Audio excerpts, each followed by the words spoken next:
America ప్రభుత్వ వ్యయాల తగ్గింపు ప్రణాళికల్లో భాగంగా పలు విభాగాల్లో పెద్ద ఎత్తున కోతలు విధిస్తున్న ట్రంప్ సర్కార్కు గట్టి షాక్ తగిలింది. భారీ సంఖ్యలో ఫెడరల్ ఉద్యోగులను తొలగిస్తూ అధ్యక్షుడు డొనాల్డ్ ట్రంప్, డోజ్ అధినేత ఎలాన్ మస్క్ తీసుకున్న నిర్ణయాన్ని యుఎస్ డిస్ట్రిక్ట్ జడ్జి విలియం అల్సన్ అడ్డుకున్నారు. ట్రంప్ నిర్ణయాన్ని నిలిపివేస్తూ ఆదేశాలు జారీ చేశారు. పర్సనల్ మేనేజ్మెంట్ కార్యాలయానికి అలాంటి అధికారాలు లేవని న్యాయమూర్తి స్పష్టం చేశారు. తొలగింపు ఉత్తర్వులను తక్షణమే ఉపసంహరించుకోవాలని ఆదేశించారు. ఉద్యోగుల కోతలపై ట్రంప్ నిర్ణయాన్ని సవాల్ చేస్తూ కొన్ని కార్మిక యూనియన్లు కోర్టును ఆశ్రయించాయి.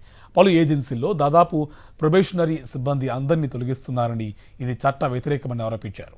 దీనిపై విచారణ జరిపిన న్యాయమూర్తి అల్సన్ కీలక వ్యాఖ్యలు చేశారు. పర్సనల్ మేనేజ్మెంట్ కార్యాలయానికి తన సొంత సిబ్బందిని తొలగించే హక్కు ఉంది, కానీ ఇతర విభాగాల్లో కోతలు విధించే అధికారం లేదని స్పష్టం చేశారు. ఫెడరల్ ఏజెన్సీలే తమ విభాగాల్లో సిబ్బంది నియామకాలు, తొలగింపులు నిర్వహించుకునేలా కాంగ్రెస్ వాటికి అధికారం కల్పించిందని తెలిపారు.